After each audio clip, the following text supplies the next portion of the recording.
So ayun, mga kababayan Luzon, Visayas at Mindanao, kumusta po kayo? Especially po sa mga Iskonians, no, sa mga Manileño na walang sawang pagsuporta dito sa ating YouTube channel. So ngayon po, grabe po talaga, no, talamak po talaga yung pagiging buwaya ng mga kongresista sa Maynila. Actually, sinabi na po yan ni Yorme Isko Moreno na grabe po talaga ang ginawa, no, ng mga crocs.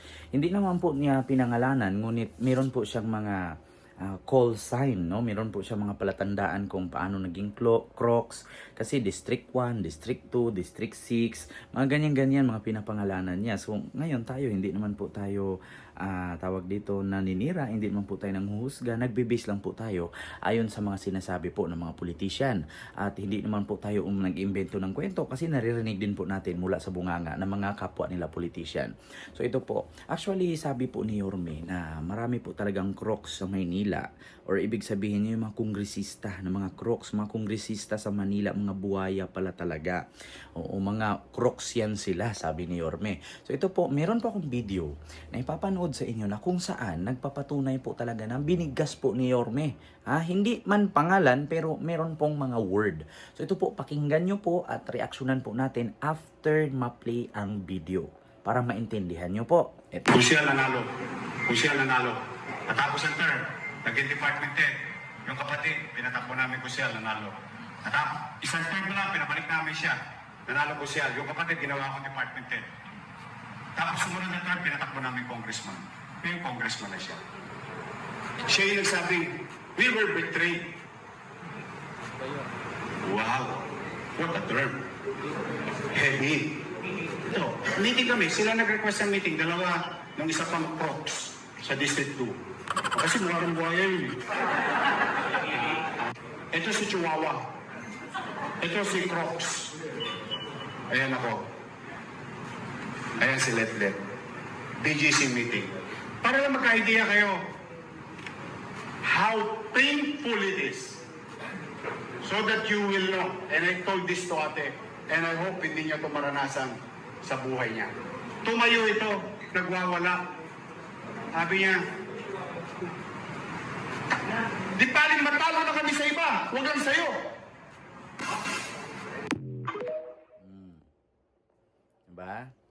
Klarong-klaro po mga kababayan na mga crocs po talaga ang tawag ni Yorme sa mga kongresista ng District 2, District 3, District 6, no? Yan yung mga kung saan pumapasok, sabi nga ni Digong. Ito, may video akong ipapanood sa inyo, sabi ni Digong na pumapasok kayo, pagiging kongresista, ang relo ninyo, Seiko, Casio lang.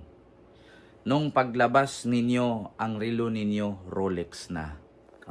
Pumapasok kayo sa Malacanang, ang sasakyan ninyo, Tamaraw. Paglabas ninyo, Mercedes-Benz, Rolls-Royce na. Diba? So ito po yung video. Play natin para reaksyonan nyo din kung gaano katotoo. Ito ha. Balik ako, arestuhin ko kayo lahat. Kayo, nagpasok sa Congress, mag-eleksyon, nanalo, Seiko. Paglabas niyan, pagkatapos, Rolex na. Pumunta ng Malacanang, nakatamaraw, paglabas niyan, nagka-Mercedes-Benz. Busog kayo lahat. Tingnan ninyo yung mga bahay noon ng mga congressman at tingnan ninyo ngayon kung ano kayaman sila. Lalo na yung mga bahay nila sa Maynila. Mga wala kayong prinsipyo, mga putang ina ninyo. Ayan. Narinig nyo. Klarong-klaro po. Sabi ni Digong dyan.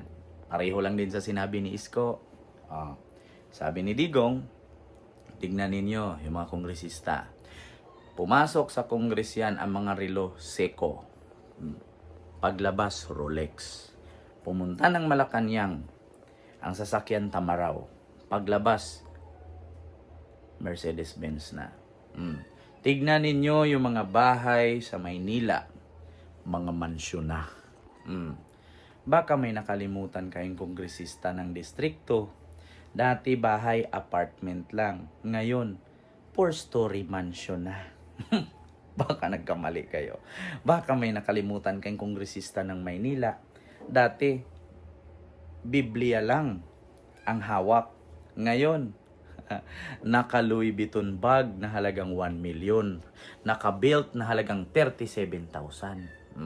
Naka kotse ng bulletproof 18 million pesos.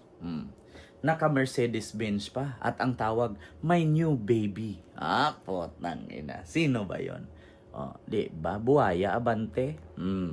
Baka nakalimutan nyo. At sabi pa nga dito, ng isang babae na may kongresista daw na child abuser. Naku, pastor pa naman to. Ito. Ito naman si Amante Pastor yan. I remember, nung panahon na kalaban ako ni GMA, ginamit niya ng auntie ko, may she rest in peace, para ako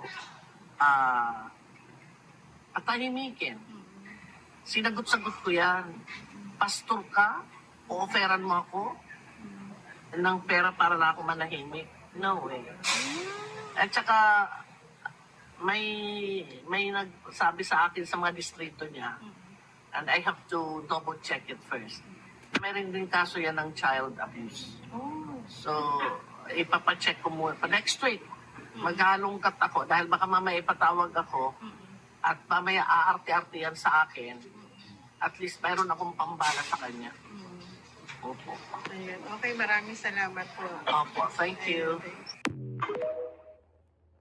Naku, tama ba yung narinig ninyo? Inuperan daw si Sandra Cam para manahimik ni Congressman Abante. Ngayon sinagot ni Sandra Cam, pastor ka? Uuperan mo ko para manahimik? At saka meron daw itong kasong child abuse. Si Congressman Abante, sabi ni Sandra Cam yan, disclaimer, hindi nanggaling sa akin. Napanood nyo naman yung video. Tapos ngayon, naku, Diyos ko, bakit naman ganun? Congressman, may kaso ka palang child abuse. Totoo ba? Ayan sabi ni Sandra Cam na dating general manager ng PCSO at dating board member, no? Ng, di ko alam ba, sa parting Visayas yan si Sandra Cam. At sa mga hindi po nakakilala, si Sandra Cam po, yan po yung nagsabi at naglabas ng 6 video ni Laila de Lima at ni Jonel. Kaibigan po yan si Sandra Cam at si Laila de Lima. Nako. Paano to, pastor? Parang may mga lumalabas na kababalaghan ngayon. Kumakalat sa SOCMED. Naku, yung isang kongresista may mansion sa Tondo. Yung isa nagkongresista walang project sa Quiapo.